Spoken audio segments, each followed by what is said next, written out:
B10. Bienvenidos al Seminario Reina Valera.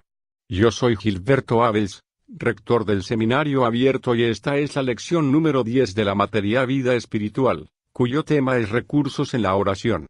Pedimos la bendición de Dios sobre el estudio de su palabra. Empecemos. Recursos en la oración.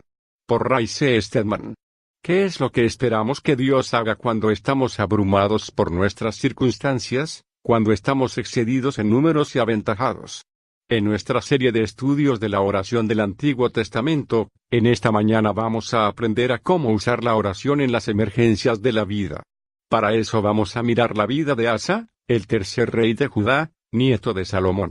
Cuando el rey Asa ascendió al trono, lo primero que hizo fue de gran admiración.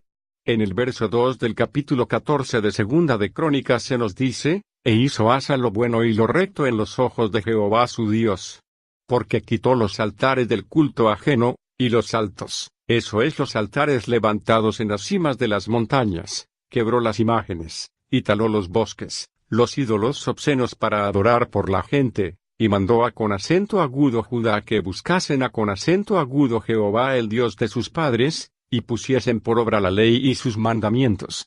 Quitó asimismo de todas las ciudades de Judá los altos y las imágenes, y estuvo el reino quieto delante de él». Segundo Crónicas 14, 2-5. En otras palabras, cuando el rey Asa ascendió al trono, lo primero que hizo fue dirigir a la nación a un despertar moral.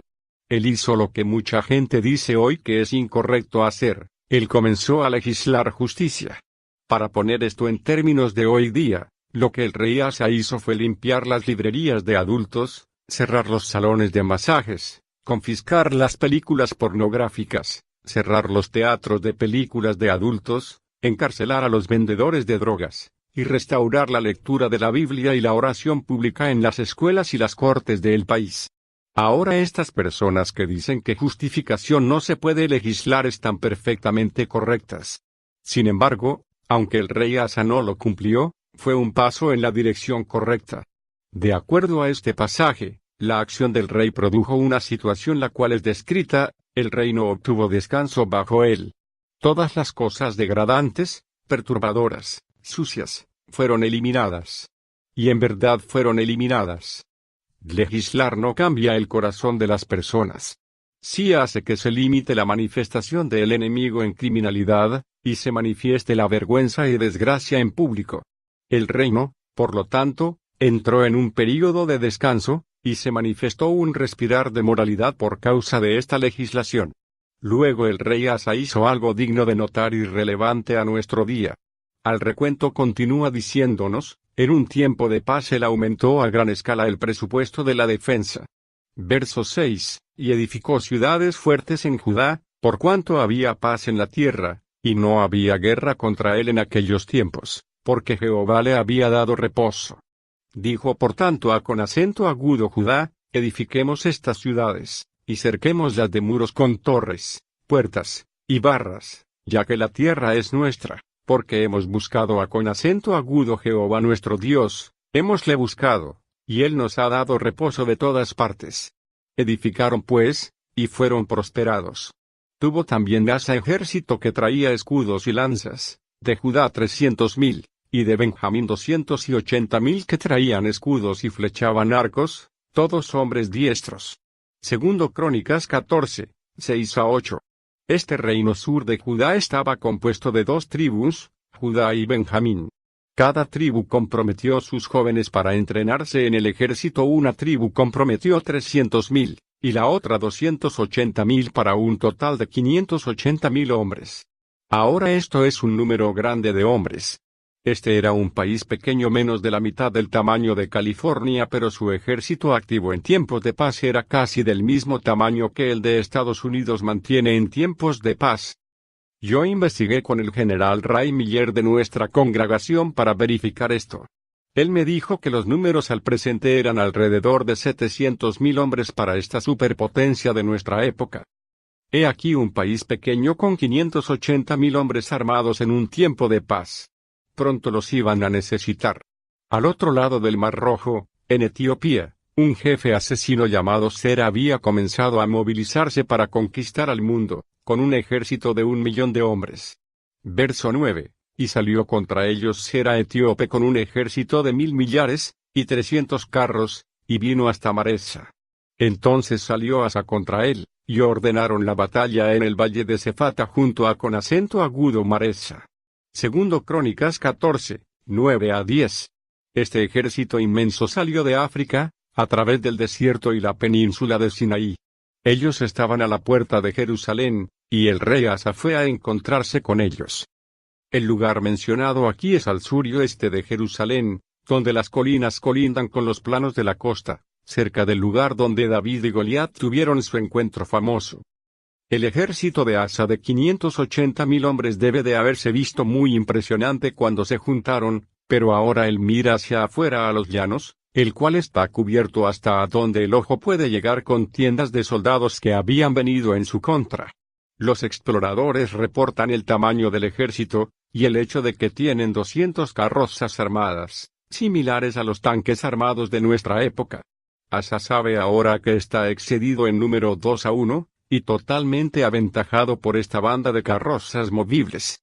Al él ver el tremendo ejército listo en su contra, él se siente dirigido a orar. Verso 11, y clamó Asa con acento agudo Jehová su Dios, y dijo, Jehová, ¿no tienes tú más con el grande que con el que ninguna fuerza tiene, para dar ayuda? Ayúdanos, oh Jehová Dios nuestro, porque en ti nos apoyamos, y en tu nombre venimos contra este ejército. Oh Jehová, tú eres nuestro Dios, no prevalezca contra ti el hombre. Segundo Crónicas 14, 11. ¿Se ha sentido alguna vez como Asa se sintió? El Nuevo Testamento nos dice que la razón que estas historias están en el Antiguo Testamento es porque están escritas para nuestra instrucción, los cuales el final de los tiempos ha llegado. 1 Corintios 10, 11. Ellas reflejan experiencias que todos estamos llamados a enfrentarse en alguna ocasión. Ahora es cierto que no somos reyes con grandes ejércitos enfrentándose a otros grandes ejércitos, pero en el reino de nuestra propia vida nos enfrentamos con esta misma cosa. Así que nuestros sentimientos deben ser muy parecidos a los del rey Asa. ¿Ha pensado en algún momento que ha estado seguro, con mucho dinero en el banco, con buena salud y un futuro que se ve brillante y color de rosa, y de pronto, llega el desastre? Usted realiza que está excedido en números, aventajado en armas y categoría, enfrentándose a una circunstancia muy grande para manejarla usted. Estoy seguro de que hay algunos aquí en esta mañana están enfrentándose a esa clase de situación. Ahora, la oración registrada aquí es solamente un verso de extensión, pero estoy seguro que no representa todo lo que el rey Asa dijo. Uno ora más extenso que eso cuando enfrenta un ejército de 1.000.000 de hombres. Esto es probablemente un breve resumen de los puntos cubiertos en su oración, pero son de mucha ayuda. Recuerden, están registrados para nuestra instrucción. Cuando estemos enfrentando situaciones como esta es la forma de orar. Noten que la primer cosa que Asa hace es reconocer la habilidad única de Dios de ayudar, habilidad única, porque nadie puede ayudar con Dios lo hace, oh Señor, no hay nadie como tú para ayudar. La razón que no hay otro como Dios para ayudar, es de hecho que Dios sabe mucho más de nosotros que nadie más. Y hay muchas posibilidades de que Él puede manejarlas y librarnos. No sé si todo esto fue a través de la mente de Asa, pero él debió de haber mirado atrás en la historia y pensó de las muchas maneras que Dios usó para librar a su pueblo en el pasado. Dios tiene más formas de librar a la gente que las hamburguesas que hay en McDonald's. Por ejemplo, Él pudo usar una tormenta y granizos gigantes como lo hizo una vez con Josué. Él pudo usar la quijada de un burro, como hizo con Sansón, para vencer un gran ejército filisteo. Él pudo usar antorchas escondidas en jarras, como hizo con Gedeón, cuando un gran ejército de madianitas se enfrentó a un pequeño grupo de 300 hombres. Él pudo usar el rumor de otro ejército que invadía, como lo hizo en el caso del rey Ezequías.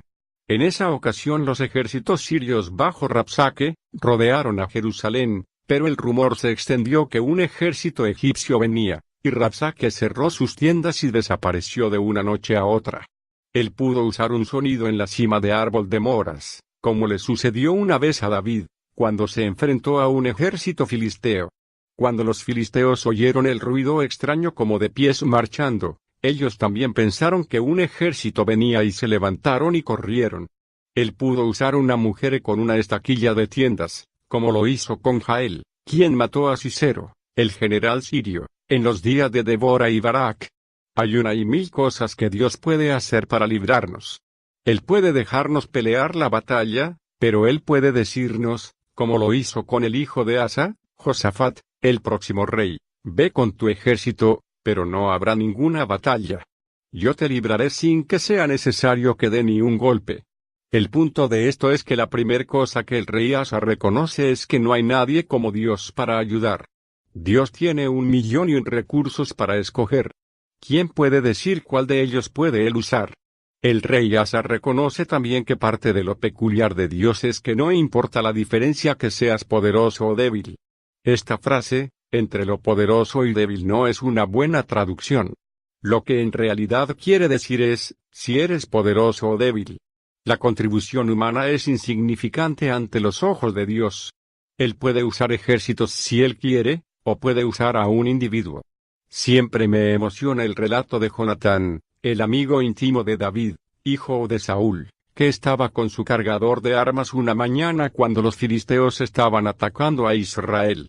Al estos dos venir sobre la cumbre de una colina, vieron una banda de alrededor de 100 o más filisteos. Jonatán y su cargador de armas comenzaron a decidir qué hacer, y Jonatán dijo, no hace diferencia alguna para Dios, Él puede librar con muchos o con pocos. Podemos escapar sin ser vistos, pero, ¿por qué no les atacamos, si Dios es ese tipo de Dios? Ellos atacaron, y los dos derrotaron a los filisteos. Esa fue una gran victoria en el campo de Israel, porque Jonatán vio de que no hace diferencia ninguna el que seres humanos tengan mucho que ofrecer o nada que ofrecer. La historia de la Iglesia y los anales de misiones están llenas de historias de un hombre o una mujer que se enfrentaron a una situación difícil confiando en Dios. Y Dios hizo grandes cosas a través de una persona que estaba armada con confianza y fe en las promesas de Dios. Podemos pensar en Madre Teresa en Calcuta, de Lillian Dixon en la isla de Taiwán, con un sinnúmero de ministerios para los dolidos, los pobres, los ciegos y los débiles, de Cameron Townsend, que ella sola comenzó a traducir la Biblia a lenguajes indígenas, como resultado comenzando el Ministerio Mundial de Traductores de Biblia Wycliffe. No hace diferencia alguna si uno tiene todo o no tiene nada.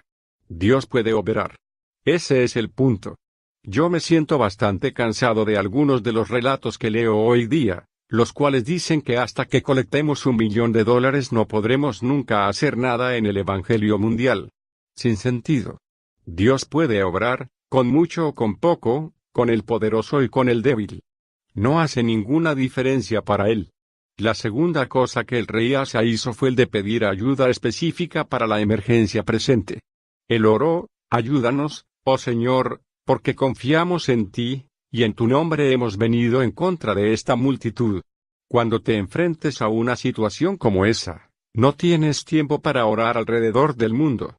Una vez escuché de un hombre que fue invitado a orar por alguien que se estaba muriendo en el hospital. Al estar parado al lado de la cama, este hombre comenzó esta oración: bendice los misioneros en China, India y África, etc. Él continuó en esa línea hasta que alguien lo paró y le dijo, lo siento. Al estar en India el paciente murió. Es importante venir al punto en nuestras oraciones, para tratar con la situación específica, como lo hizo el rey Asa aquí, ayúdanos, oh Señor. Cuando te metas en problemas como este, pide ayuda a Dios. Ahora, no le digas a Dios cómo hacerlo. Ese es el error que muchos de nosotros cometemos. Tenemos nuestra oración ya lista, a veces por escrito. Decimos, Dios, primero haz esto. Después, cuando eso suceda, haz esto. La respuesta más frecuente de Dios para esa clase de oración es marcar el encasillado que dice, ninguna de las de arriba. Él tiene su propia forma de obrar. Él no nos da esa alternativa. Eso es lo que nos hace que tengamos tanto coraje con Dios. Pero el rey Asa le deja eso a él. Señor, ayúdanos, dice él. Ahora Asa tiene un ejército allí, él tiene la intención de pelear, pero él sabe que la forma que Dios usa para ayudar puede ser una de 1.001 formas, así que le deja eso a él. Entonces, tercero, El rey Asa le recuerda a Dios de una relación establecida. Oh Dios, tú eres nuestro Dios. No te hicimos nuestro Dios, dice él en efecto, tú nos escogiste.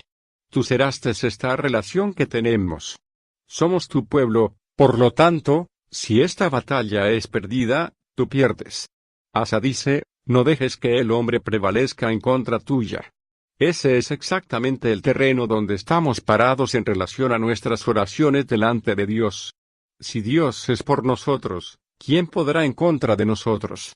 Es el clamor de Pablo en Romanos 8:31. El libro de Hebreos nos dice que no debemos amar al dinero o ir detrás de esas cosas, porque Dios dice, yo he dicho que nunca, nunca, nunca, nunca te dejaré ni te abandonaré. Hebreos 13:5b. Si decimos, si Dios es nuestro ayudador, ¿qué puede el hombre hacernos? Esto es lo que el rey Asa está diciendo. Cualquier derrota sería la derrota de Dios. Asa está basándose en esa relación. Esa relación nos da osadía también. Estamos invitados para venir delante de Dios y pedir ayuda porque somos sus hijos. Otra vez nos dice el libro de Hebreos, vengamos con osadía al trono de la gracia, para que obtengamos misericordia, y encontremos gracia en tiempos de necesidad. Hebreos 4:16. Somos invitados a venir con osadía, no es tan solo una posibilidad, Dios mismo promete que recibiremos misericordia y encontraremos gracia. Es ya de nuestra ayuda y somos exhortados a venir con osadía. Ahora veamos el resultado de esta oración. Verso 12. Y Jehová deshizo los etíopes delante de Asa y delante de Judá, y huyeron los etíopes. Segundo Crónicas 14:12. Todo es puesto en esa breve oración, pero qué batalla debe de haber sido. Hubo una victoria inmediata y abrumadora, una derrota completa y rotunda. Se nos dice en los siguientes versos, y Asa, y el pueblo que con él estaba, lo siguió hasta Gerar, y cayeron los etíopes hasta no quedar en ellos aliento, porque fueron deshechos delante de Jehová y de su ejército. Y les tomaron muy grande despojo. Batieron también todas las ciudades alrededor de Gerar, porque el terror de Jehová fue sobre ellos, y saquearon todas las ciudades, porque había en ellas gran despojo. Asimismo dieron sobre las cabañas de los ganados, y trajeron muchas ovejas y camellos, y volvérnosle con acento agudo Jerusalén. Segundo Crónicas 14:13-15. Los etíopes estaban acompañados de grandes manadas de animales, junto con materiales que Asa capturó. Dejaríamos la historia allí al no ser por una consecuencia fascinante que es trazada en los capítulos 15 y 16 de Segunda de Crónicas. En ambos capítulos, rey Asa se encontró con un profeta de Dios, un profeta diferente en cada capítulo, el cual cada uno tiene un gran contraste en el mensaje dado a él. Primero, inmediatamente seguido después de la batalla con los etíopes, Asa se encontró con el profeta Azarías, quien enfatizaba la responsabilidad humana en la oración y caminar cerca de Dios. Capítulo 15. Y fue el Espíritu de Dios sobre Azarías hijo de Obed, y salió al encuentro con acento agudo Asa, y díjole, oídme, Asa, y todo Judá y Benjamín, Jehová es con vosotros, si vosotros fueres con él, y si le buscareis, será hallado de vosotros, mas si le dejareis, él también os dejará. Segundo Crónicas 15:1 y 2. Eso suena como una contradicción de lo mismo que citamos de Hebreos. Yo nunca, nunca, nunca, jamás te dejaré ni te abandonaré. Pero tenemos que entender que este es el lenguaje de la experiencia aquí. La realidad es que Dios nunca nos abandona, pero sí parece. En nuestra experiencia sentimos que estamos solos. No escuchamos su voz, no sentimos ningún testigo interno o respuesta, y tal parece que Él nos ha abandonado. Pero esta es la forma en que Dios nos recuerda que en un sentido nosotros le hemos abandonado a Él. Por lo tanto, el recordatorio es, el Señor está contigo cuando tú estás con Él. Ahora debemos siempre recordar de que nada de esto es posible sin la gracia del Espíritu de Dios obrando en nuestros corazones. No nos daremos vuelta hacia Él a menos que Él esté obrando en nosotros. Pero el punto es que la elección de andar en el poder del Espíritu disponible para nosotros es nuestra. Podemos escoger estar con Él y buscar su rostro, y cuando lo hacemos Él promete que va a ser hallado por nosotros. Por otro lado, si no hacemos esto Él nos dejará, Aparentemente, nos sentiremos abandonados y dejados solos. Ahora Dios no nos ha abandonado por completo, pero se siente de esa manera. Esto incluye más que la oración. Incluye también meditación, buscar su rostro, confesar nuestros pecados, lo que fuera. Pero esta frase, si lo buscares, se refiere a la oración. Aquí hay una cita que ayuda en el ministerio de la oración de los escritos de Reginald de Ouite, que quisiera compartir con ustedes. La oración descansa en el corazón de toda la experiencia de Dios. En la oración Dios es conocido y tocado. En la oración todo nuestro conocimiento de Dios se prende a la realidad. Nuestro entendimiento de las Escrituras adquiere iluminación personal y poder. Nuestra conducta completa y carrera pasa bajo el juicio divino. En la oración el alma está amoldada y en armonía a la obediencia y confrontada con una nueva conducta. Nuestra relación con otros es vista en una nueva perspectiva, y la conciencia se hace tierna otra vez. En la oración la visión es aclarada, los horizontes son expandidos, las metas se hacen mejor definidas y los recursos internos por los cuales el alma vive son rellenados con resortes de poder, esperanza y paz. Religión sin oración es meramente teoría. Ahora miremos a los resultados de la profecía de Azaría. Verso 8. Y como oyó Asa las palabras y profecía de Obed profeta, fue confortado, y quitó las abominaciones de toda la tierra de Judá y de Benjamín, y de las ciudades que él había tomado en el monte de Efraim, y reparó el altar de Jehová que estaba delante del pórtico de Jehová. Segundo Crónicas 15, 8. El resto del capítulo relata cómo Asa reunió a las tribus juntas y tuvieron un gran tiempo de limpieza y renovación espiritual delante de Dios, de un corazón cambiado como también el comportamiento exterior siendo ajustado. Un periodo de algunos 30 años de paz le fueron dados a ellos porque pusieron su corazón en querer caminar con Dios, obedecerle lo que él había dicho que hicieran. Dios respondió llevándoles un lugar de renovación, limpieza y bendición. En el capítulo 16 la historia es diferente. Alrededor de 30 años después, el reino de Judá es amenazado por Baasa, el rey de Israel, las tribus del norte. Baasa viene y comienza a poner sus defensas en un pueblo en la costa, que lo hace obvio que va a atacar al rey de Judá. Pero en esta ocasión Asa no busca al Señor. Aquí hay un retrato de lo que pasa cuando Asa confía en su propio raciocinio. Él comenzó a jugar con la política e hizo algo extraño, robó el tesoro del templo de Dios y envió el dinero al rey de Siria, en la parte norte de Israel. Usando el dinero del templo, Asa sobornó al rey de Siria, eso es, compró su lealtad, y le animó a que rompiera el tratado de paz entre Siria e Israel y lanzó un ataque a Israel desde el norte. Y trabajó. El rey de Siria vino en contra del rey de Israel y tomó algunas de sus ciudades. Asa creyó que él era muy listo. Él lo preparó todo él mismo. En aquel tiempo vino Hanani vidente con acento agudo a Asa rey de Judá, y díjole, por cuanto te has apoyado en el rey de Siria, y no te apoyaste en Jehová tu Dios, por eso el ejército del rey de Siria ha escapado de tus manos. Segundo Crónicas 16, 7. Esa es una revelación asombrosa. Dice que si Asa hubiese caminado con Dios en esta circunstancia, como lo hizo cuando los etíopes vinieron en su contra, Dios no tan solo hubiese quitado la amenaza en contra de Israel, pero también le hubiera dejado al rey de Siria y su ejército en sus manos. Asa perdió esta gran oportunidad porque él escogió caminar en su propia audacia y su propio raciocinio. Hanani le dice a continuación, verso 8, los etíopes y los libios, no eran un ejército numerosísimo, con carros y mucha gente con acento agudo caballo. Con todo, porque te apoyaste en Jehová, él los entregó en tus manos. Segundo Crónicas 16, 8. Siguiente sigue un gran verso, que yo les motivo a que se lo memoricen, porque los ojos de Jehová contemplan toda la tierra, para corroborar con acento agudo los que tienen corazón perfecto para con él. Locamente has hecho en esto, porque de aquí adelante habrá guerra contra ti. Segundo Crónicas 16, 9. Hay una referencia adicional al rey Asa en el verso 12, y el año 39 de su reinado enfermó Asa de los pies para arriba, y en su enfermedad no buscó con acento agudo Jehová, sino con acento agudo los médicos. Segundo Crónicas 16, 12. Esa enfermedad lo llevó eventualmente a su muerte. Dios envió al profeta a señalarle a Asa que su confianza en su propia sabiduría y audacia fue muy destructiva. Quiere decir, primero, una oportunidad perdida de una gran victoria que él pudo haber tenido.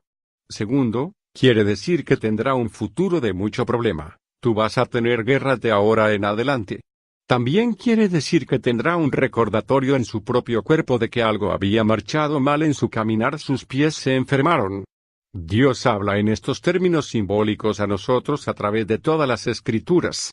Esto fue un símbolo para Asa de que algo había fallado en su caminar.